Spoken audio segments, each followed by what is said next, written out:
Take two. All right, so I screwed up the last one, so fortunately I wasn't too far into the video. But we're gonna, like I said, we're gonna solve these polynomial equations, finding the values for x and all values for x, including the imaginary ones that make these equations true. So the first thing you want to do with these is set them equal to 0. So in this first one, we are going to move the 3x by subtracting it.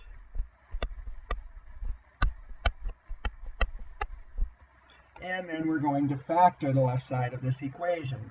Don't forget, the first thing you want to look for is the greatest common factor, which in this case is x, leaving us with 2x squared minus 5x minus 3 inside. And then you can factor what's left inside using the AC split method.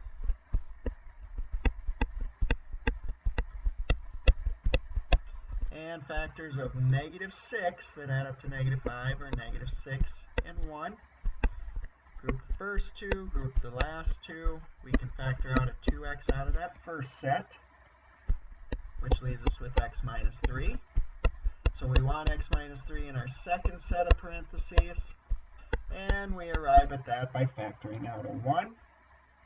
So our two sets of parentheses then is 2x plus 1 and x minus 3. So we're going to bring this equation down here, and we're just going to rewrite that trinomial as 2x plus 1 times x minus 3. So then, setting each part equal to 0, if x is equal to 0, x is equal to 0. If 2x plus 1 is equal to 0, then x is equal to -1/2. And if x minus 3 is equal to 0, then x is equal to 3. Those are the solutions to that polynomial equation, and they all happen to be real numbers. So in the second one, in B, we're going to move the 6x cubed by subtracting it.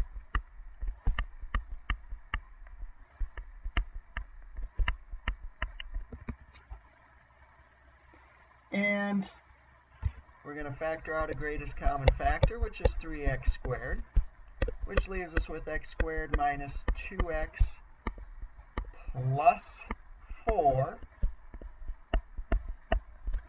and that is equal to 0. So in this case, we set this piece equal to 0, we get x equals 0. And again, that 0 would happen to occur twice. We say that that 0 has a multiplicity of 2.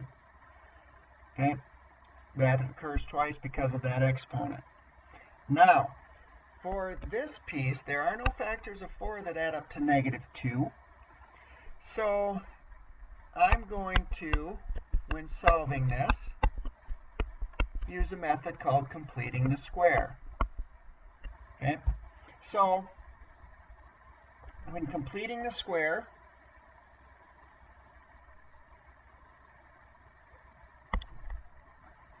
we take half of b and square it, so we add 1 to both sides.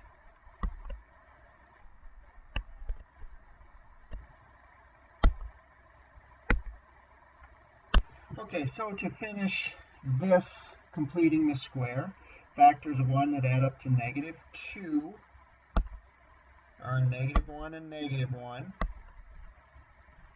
So we've got x minus 1 squared is equal to -3, and then when we take the square root, x minus 1 is equal to plus or minus the square root of 3i, because that is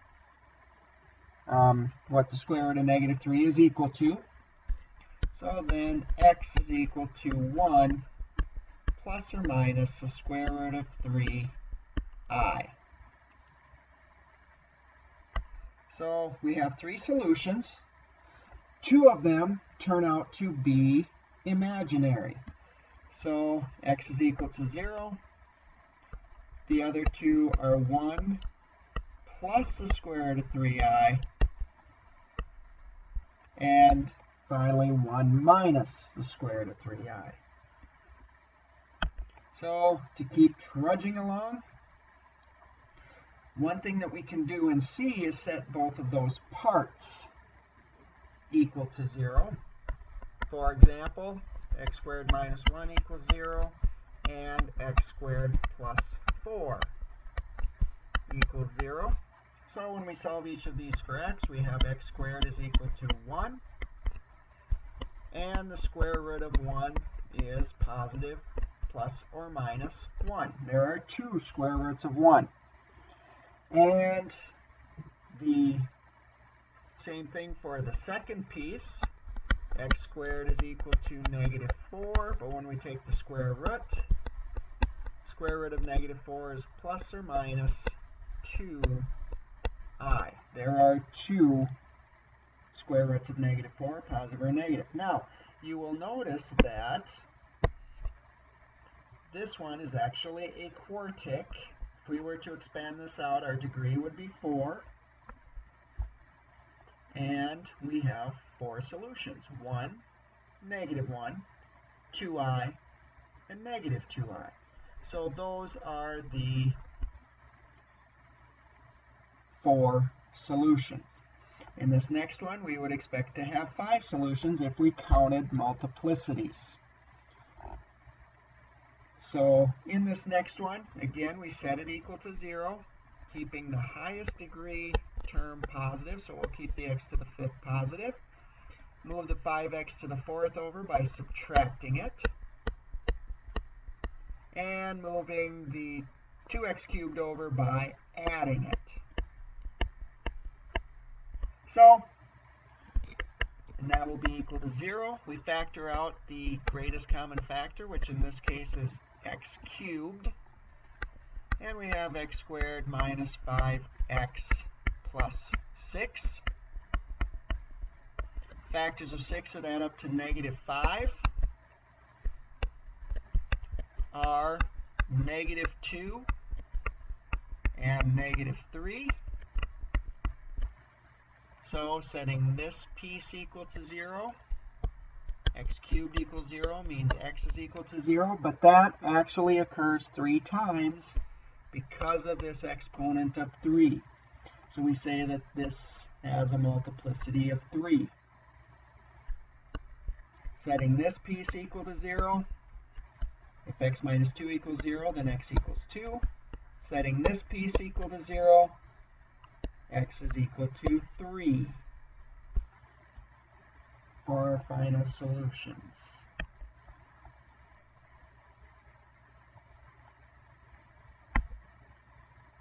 Now, this being a quartic, that tells me that there will be 4 solutions, considering multiplicities and imaginaries.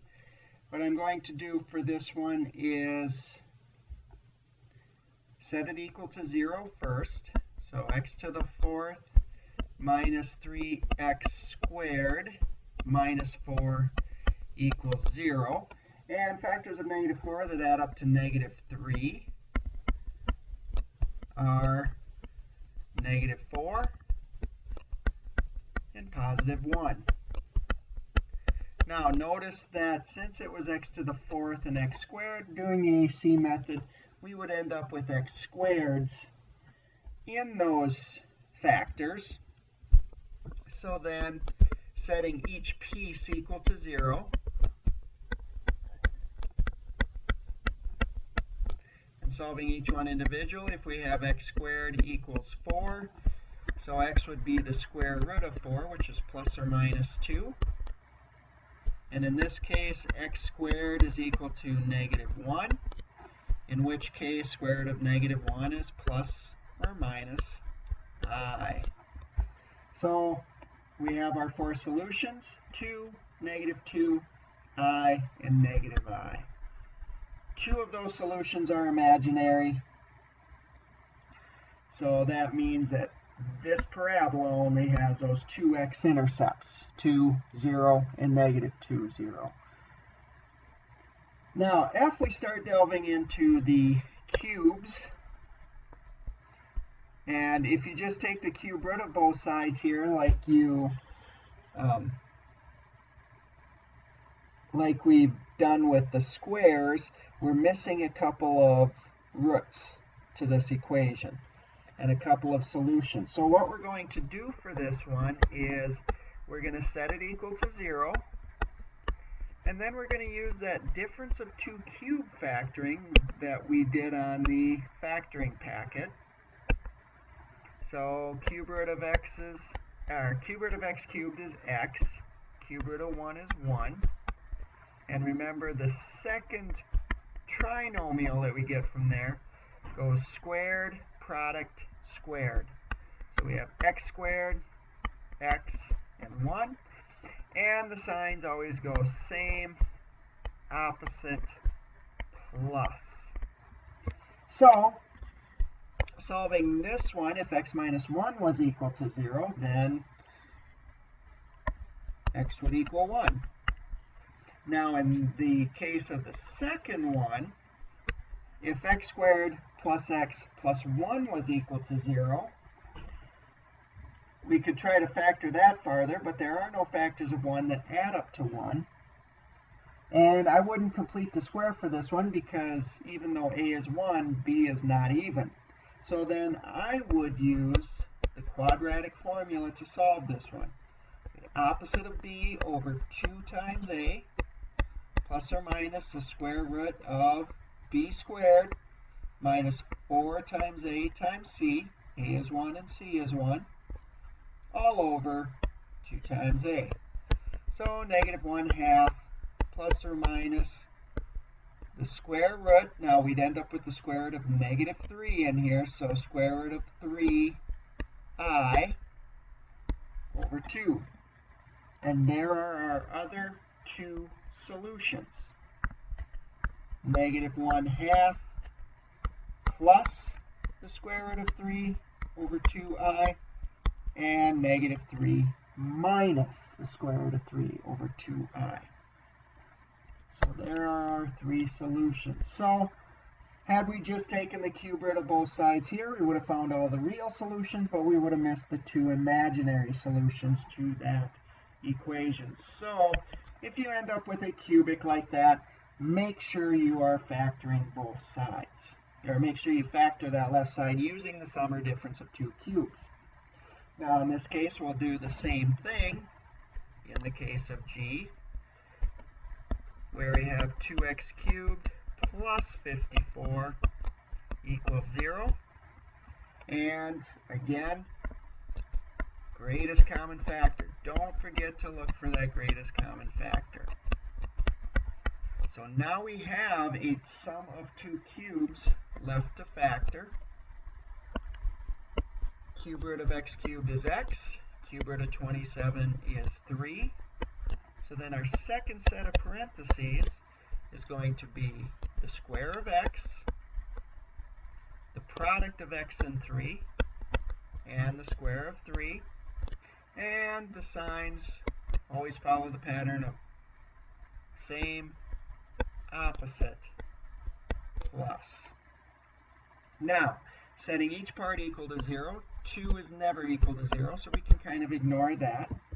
If x plus 3 is equal to 0, that means x is equal to negative 3. And using, again, the quadratic formula for that, as there are no factors of 9 that add up to negative 3. Also, completing the square, b once again is odd, so that would get a little messy. So using the quadratic formula, x is equal to the opposite of b over 2 times a plus or minus the square root of b squared minus 4 times a times c, which would leave us with 36, all over 2 times a. So we have 3 halves plus or minus the square root of negative 27, which would be the square root of 27i. And we can simplify that square root of 27. We can do upside down division to that. And upside down division to 27 leaves us with 3 square root of 3 over 2i. So there are our two imaginary solutions to this one. One of them is 3 halves plus 3 square root of 3 over 2i. The other one is 3 halves minus 3 square root of 3 over 2i. All right, now for h, we've got a quartic. Again, setting it equal to 0. Now, there are factors of negative 16 that add up to 0 are negative 4 and positive 4. Now, since we start with that x to the 4th, our factors are going to be quadratics, x squared minus 4 and x squared plus 4. You would get that if you follow through with the AC method. So setting each piece equal to 0, x squared minus 4 is equal to 0. And x squared plus 4 is equal to 0.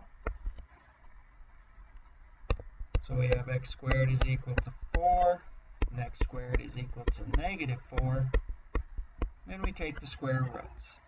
So the square roots of 4 are positive and negative 2. And the square roots of negative 4 are positive and negative 2i. So those are the square roots. So the solutions, we have 4 of them because we started with a quartic. Positive 2, negative 2, 2i, and negative 2i. And we've got 2 more equations to solve. First one, again, set equal to 0, x cubed plus 2x squared minus 8x equals 0.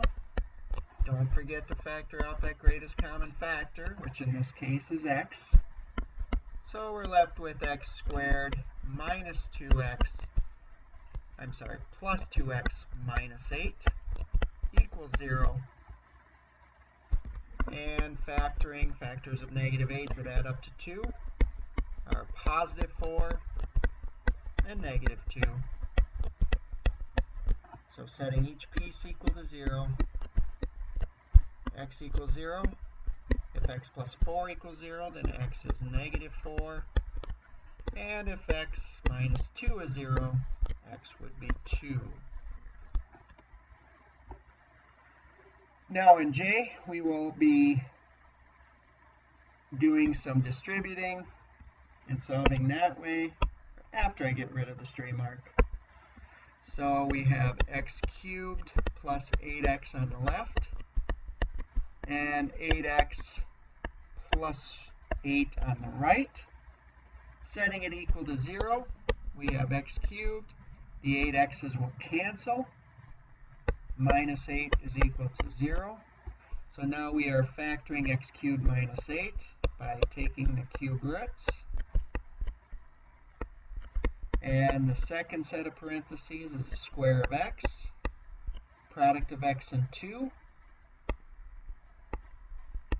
and then the square of 2. And the signs follow the pattern, same, opposite, plus. So now, setting this first piece equal to 0, we end up with x equals 2.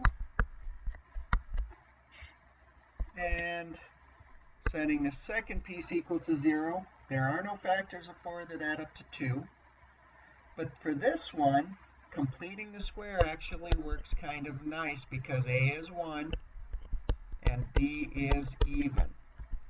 So we clear the constant, that's equal to negative 4. And half of 2 is 1, 1 squared is 1, so we're going to add 1 to both sides. So then factors of 1 that add up to 2 are 1 and 1, so that factors to x plus 1 squared. And on the right side, we end up with negative 3. So then taking the square root of both sides, square root of negative 3 is the square root of 3i. And then solving for x by subtracting 1, we end up with negative 1 plus or minus the square root of 3i. So in this case, we should have ended up with 3 solutions because it was a cubic. 2 of those are imaginary. 1 of those is real. So our 3 solutions are 2 and negative 1 plus square root of 3i and negative 1 minus square root of 3i. And that is solving polynomial equations by factoring.